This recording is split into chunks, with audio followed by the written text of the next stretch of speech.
Welcome back to Book Break. Yes, that's right. I'm here today with Dougie Poynter, the author of this fantastic book, Plastic Sucks, which is all about the dangers of plastic pollution to our precious earth and our beautiful oceans. So that's why we're here today and behind the scenes at Sea Life. Sea Life obviously do a lot of really great work clearing the oceans of plastic. They do. And your book is all about you can make a difference. Yeah, exactly. Yeah, I think it just, I'm just reinforcing, I think, what Sea Life were already doing, and I'm trying to make it as fun and as optimistic as possible. So now, inspired by your book and with a bit of your help, I'm going to attempt to do a plastic-free day. Really? Good luck. Thank you. So I'm going to need some advice on all the stages. And it's all about kind of reducing single-use plastics like these. So starting from the beginning, when I get ready in the morning, brushing my teeth, cleaning my face, I have noticed, I was looking this morning, there's so much plastic in my bathroom. Yeah. So what are your kind of top tips for how I can reduce plastic in that routine? Brushing your teeth is a simpler one. What you're looking for on the back of the toothpaste in the ingredients is polyethylene and polypropylene. Okay. And they're different types of plastic. So yeah, they will be microbeads, and it's usually in ones that have a whitening. So that's a relatively easy one. Just switch to one that doesn't. So it is the morning of my plastic-free challenge and I have been preparing myself. I've been getting some of the kit I need. So it's really great that the campaign Dougie was part of did manage to get microbeads banned from toothpaste. But this is still a disposable plastic tube that I've got here. My toothbrush itself is also made of plastic and is going to be thrown away every few months. So I have managed to find online, this is toothpaste. It comes in glass packaging and it is all natural clay-based toothpaste. It also lasts longer, and that means less shipping of these products around. And I have got here a bamboo toothbrush in a 100% recyclable package here. So again, of course, you still need to replace your toothbrush really frequently, but this time I am not killing the planet by doing that. Definitely feels different. I'm going to say my new toothbrushing routine was a success. It takes a little second to get used to the toothpaste because it is a slightly different texture, but I feel super minty fresh now, so I'll be definitely keeping that as a new part of my routine. Then I guess in the shower, there's a lot of brands now coming out with body wash. They actually do a bar of soap version that isn't wrapped in plastic as well. I noticed that bars of soap are wrapped in plastic. Bars of shampoo as well. Bigger and better brands coming out with like really great stuff. I think Lush is killing it. What I love about Lush is that they do use plastic, but it's, I don't know if you noticed, all the Lush plastic is black. Okay. And that's recycled plastic. Great. That's what the pellets, when you recycle them down, they break down to the black ones. And their products are really, really good. Like I'd actually choose their products. So my next step is showering. So inspired by Dougie, I did go to Lush and I got myself these really cool products. So this is a shampoo bar, never tried that before, and this is a conditioner bar. And I also already have a bar of soap that comes not wrapped in plastic. And Lush is doing such a great job in general on cutting down on packaging waste. So I ordered these two products and they came with no individual packaging in a recyclable box and with these eco chips that look like the kind of plastic chips you usually get, but these are 100% compostable. So now we just have to test how well they actually wash my hair. I actually cannot believe how well that worked. I was feeling really cynical. I didn't think it would get creamy enough, be able to lather enough, but that actually worked every bit as well as regular shampoo. And it was Lush, so it smelled so much nicer. So again, definitely keeping that in my everyday routine. Okay, so that's my morning routine. So the next thing, if I need to go out and buy my groceries, what kind of changes can I make there?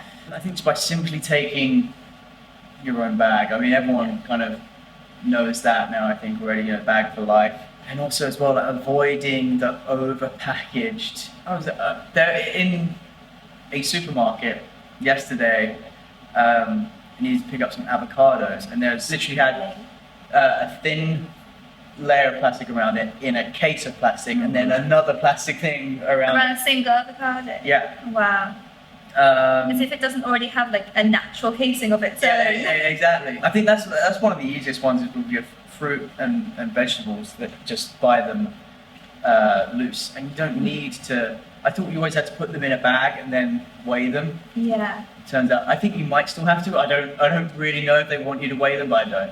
You just don't? Or you No. just bring them up with your hands? Yeah. Yeah, okay, good idea. And then like just rinse them when they get home. Yeah, of course. So next up to the shops, and I've got my little reusable bag with me here. So I'm going to try a few different shops to see kind of what's accessible for different people. So I'm first going to try regular high street shop, and then I'm going to go to a specific plastic-free shop. And while I do that, just to keep in the spirit of the video, I am wearing Lucy and Yak dungarees, which are a company that deliberately make ethically sourced, sustainable fashion. So there is no waste in this video.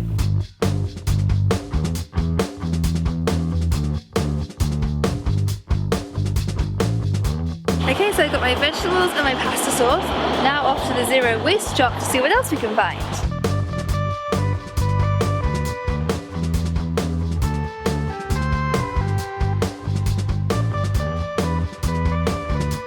Okay, so I'm here at a zero waste shop in South Wimbledon. So first you just weigh the container so you're not paying for the price of that, and then you fill it up with all of the amazing stuff in here. I came very prepared, so I was very excited. They have fudge. Should I get some sea salt with fudge? Getting loose leaf tea, because apparently tea bags can have plastic in. Dougie taught me that.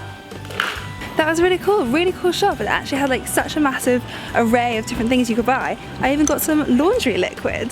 So what I found from that is that it was actually relatively easy to get ingredients without plastic, but you just have to be prepared. I just have to go to a few different shops to find all the vegetables that I wanted. And there are little things that you're going to find unavoidable, like this has a little plastic sticker on it. The pasta I got because we went to the plastic-free shop. I'm not sure how easy it would have been to find that in a regular high street shop. So it does take a little bit more effort and forward planning than regular grocery shopping, but I have found today that I've managed to get all the ingredients I need for lunch without using, other than this little sticker, any wasted plastic. So next, if I'm then packing my packed lunch to take to work, I'm guessing I can't wrap my sandwich in loads of cling film. What kind of thing would I do there? There is like beeswax, and that is just as good, and you can use it for as long as you want. So for packing my lunch, I have a plastic lunchbox, but it is reusable, and these gorgeous beeswax wraps, which I'm going to wrap my little snacks in.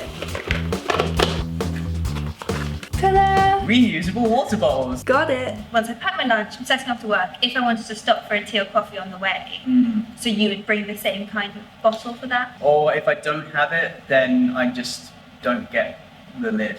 You know, Okay. it's a paper cup and then a plastic lid on top. Just don't get the plastic lid. Yeah, so you just don't need that, I guess, do you? So that thing will last like 300 years, Wow. and you're going to use it for less than an hour. Yeah. So I've got my reusable coffee cup here, so I can set off to work and pick up a tea or coffee on the way in, guilt-free.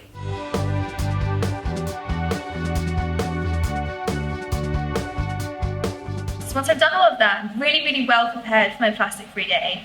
Is it going to be smooth sailing from there on?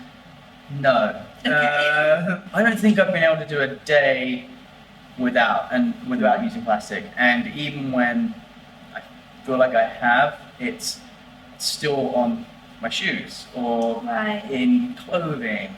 So as long as I just try to avoid as much single use as possible, and actually use plastic for what it was designed for in the first place, which was to be able to be molded into absolutely anything and last forever. Yeah. Yeah, then I feel like I'm actually making some kind of difference. Definitely. So if you have a kind of reusable plastic water bottle or a plastic lunch box, but you're using it every day, then Yeah. that's not what's causing the big problem. That's not the big problem. Yeah, it's that pop into a shop or like a coffee place, having it on for a little while and then throwing it away. Yeah. So I'm at the end of my plastic-free day, just doing a load of laundry now with my new laundry liquid. This is really cool, so I can just take this back to that shop whenever I want and refill it, rather than having to use any packaging there. And Dougie was right, really, that it is hard to do it 100%, but I was also surprised at how easy it was to make those small little changes. With just a little bit of forward planning, I really did manage to not waste or throw away any plastic today. And I also discovered new things that I'm gonna make part of my normal routine, like the shampoo shampoo bars. Of course, that was just one day, and I'm not sure I'd be quite so successful every day. So for example, I couldn't find anywhere near me where I could buy bread without the plastic packaging. So that was okay for just one day, but in the long run, that's still an area where I'm going to struggle. One thing I might consider there is maybe writing to some of the shops near me and asking them to use less plastic in their packaging. I still did handle quite a lot of disposable plastic, like in my makeup products, for example. I haven't replaced those, but seeing how easy it was to find solutions for showering and brushing my teeth, I now know that when each makeup product expires, I should be able to look for other alternatives that don't have plastic packaging. One thing I did get though from the Zero Waste shop is these little reusable makeup pads for removing your makeup, so I'm definitely going to start using these instead of cotton pads or makeup wipes or anything. So my verdict at the end of trying this day out is it is tough, it does take a little bit of planning, but actually you can do it, and I was surprised at how simple it was to make those little changes. Even if it is just bit by bit, you're not going to cut everything out in one day. I'm really impressed and excited at how many changes I did manage to make today. And my brain is already whirring with what I could cut out next. Don't forget to give the video a thumbs up and click the subscribe button. Thank you so much. See you next time.